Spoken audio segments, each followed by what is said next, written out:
I want to go into the early days of BloomNation because it changed name as well. People who don't know already, but it changed names after. At some point, I don't know what year was that? Did it? Right after I left. Right after you left. Okay, so right after, literally right after. Yeah. Early days, getting customers, figuring out what this product was going to be. Tell me anything more of that, BloomNation, because you guys also raised venture capital, which is a whole juxtaposition from what you did now with Whippy. Tell me through early days of getting BloomNation off the ground, at least. And that's a good conversation, like venture versus no venture. Yeah. So there's actually an interesting story that's true. So when we were starting BloomNation, I was at business school. And none of us are technical, so we needed $50,000 to get the first MVP going. Yeah. And that's actually where I went to Commerce Casino. Amazing. We're just sitting at my apartment, mocking things up, and I just looked on the Poker Digest, tournament at Commerce, first place $50,000. So it's a little bit like a movie. Perfect. And that actually ended up becoming a blessing because not only did we get the $50,000, that's been a huge thing for just picking up the story, press, getting that out there. So that was BloomNation, and then I think what did that look like? I think I will just tell you, I had no playbook. I ran sales. One of my other partners ran product. One ran operations. I'll just tell you, we just hustled. So and that's something that I think here, and I think that's a lost art. So there weren't a lot of SaaS companies back then. So it kind of predates us, but that was 2012, 13 that we started it. Yeah. So at that point, that's a decade ago. Actually at that point, SaaS companies didn't have as high a multiple as marketplace companies. That just shows you how far back it was. And we got lucky. We got some customers. The one takeaway I learned from there is we went B2C, which means, we're trying to push BloomNation.com, this marketplace, but we realize there's more money in B2B sales, which is while we're talking to the florists, you need new websites, you need new marketing tools, you need that stuff. And that was more my strong suit. I wasn't ever a huge growth marketer. I wasn't the best at brand, but I was really good at calling people and convincing them to do stuff. And so that's when the venture companies came in, and it was lucky. We had some really good companies like Andreessen Horowitz and Spark Capital, and we scaled that. And as you said, we scaled it. And then as I left, which was a little over 4 years ago, they rebranded to the Promenade Group because what they wanted to do is do BloomNation, but in a whole bunch of verticals. They want to do it in liquor and in restaurants, but that became crowded because there were other players there. And so that is a learning I took to Whippy. When Jack Kennedy, who's my co-founder there, we started this, he was an engineer at BloomNation.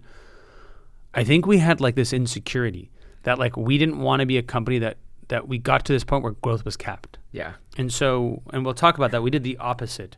We decided to just go for something that's so vague and so broad that there was a different problem there. It was just defining your messaging and your market. But that's what kind of excited us.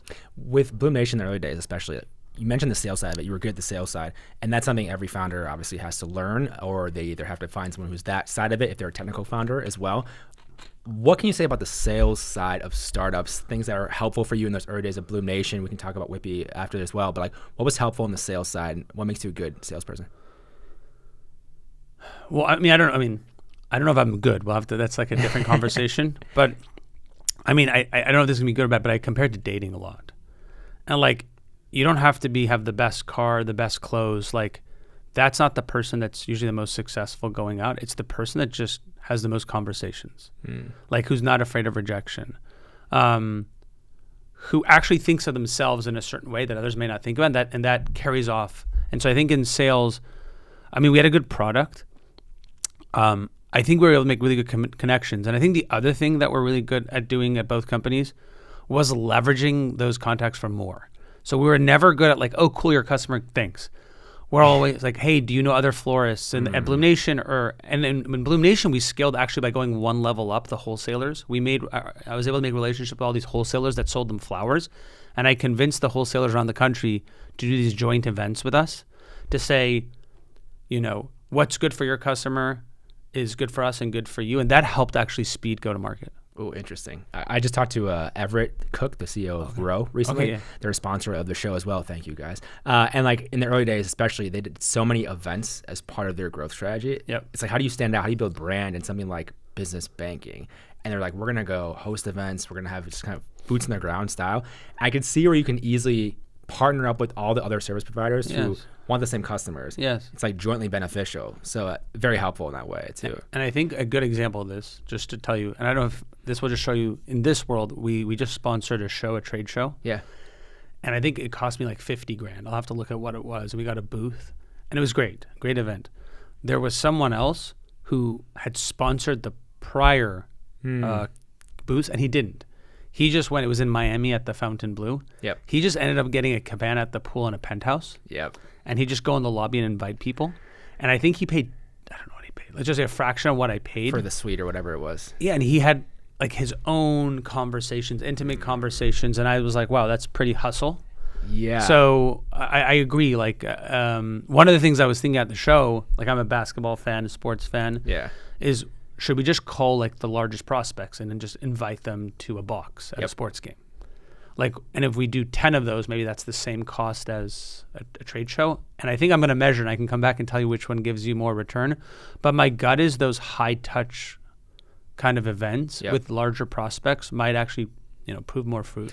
Yeah, especially it depends on like what your lifetime value of a customer is, right? Yes. And like that's a huge part of it. Is I looked at even from a perspective of finding sponsors for the show. It's like, okay, who has a high LTV? Because then obviously they're willing to spend on sponsorship. Yes. But also it's like their customers are just worth way more. Yes. They take more shots on goal, everything. And to the point of like showing up, not even having like the trade show booth. It's like the Tim Ferriss thing in the early days of 4 Hour Work Week. I loved it. It was just like South by Southwest. He was just at the like bars and stuff talking to people, not even in the show.